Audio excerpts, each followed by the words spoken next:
তখন মুসলমানরা এসে বাবা তখন এমনি বারান্দায় শুয়ে আছে, এই 10-11টার সময় শুয়ে আছে।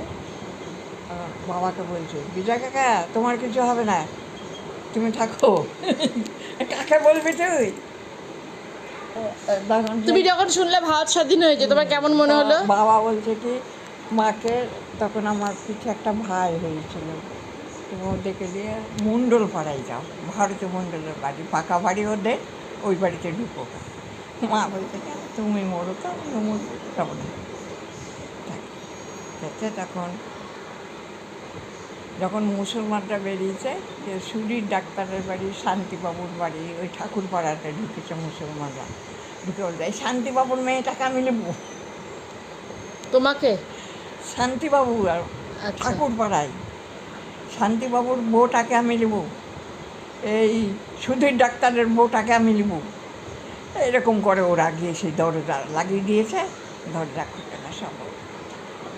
তারপরে ওরা চারজনায় কী করে জানে, নদীর ধারে ধারে হামাগুড়ি দিয়ে দিয়ে এসে থানায় উঠেছে। থানায় উঠেছে, নদী দেখেছিস তো, নদীটা নিচু, রাস্তাটা উঁচু। হ্যাঁ।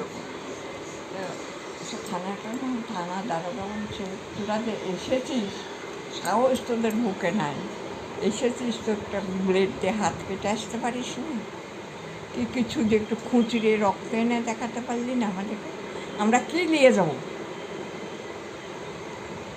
বসে থাকে এখানে সব চারজনাকে ওখানে বসেছিল। কে কে ছিল চারজন?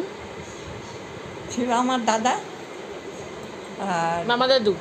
হ্যাঁ, শান্তি আমার দাদা, হ্যাঁ দাদু, মানে আমার মামা দাদু, হ্যাঁ। দাদু শান্তি, শান্তি দেবনাথ। হ্যাঁ, আর প্রদ্যুৎ, শিলু আর শৈলেন, চারটা ছিল। মামা দাদুর বন্ধু সব চারজন? বন্ধু, আরও আছে বন্ধু ছিল সব, তো ওরাই খুবই ঘনিষ্ঠ ছিল।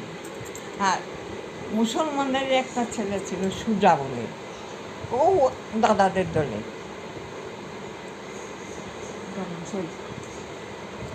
ওই সেখানে মুসলমানরা তো চলে এসছে, এসে তখন থানার দারোগারা গিয়ে তখন মুসলমানদের হয়ে হিন্দুদেরকে গাল দিচ্ছে, মুসলমানদের দিক হয়ে গাল দিচ্ছে। তখন মুসলমান একটু ঠান্ডা হলো, হয়ে ওদেরকে তো ঘুটি নিয়ে এলো, নিয়ে এসে গেল, যতটা অতটা মনে হচ্ছে না, তো তখন হিন্দুস্থান ডিক্লেয়ার হলো, হিন্দুস্থান ডিক্লেয়ার, মুর্শিদাবাদ হিন্দুস্থান।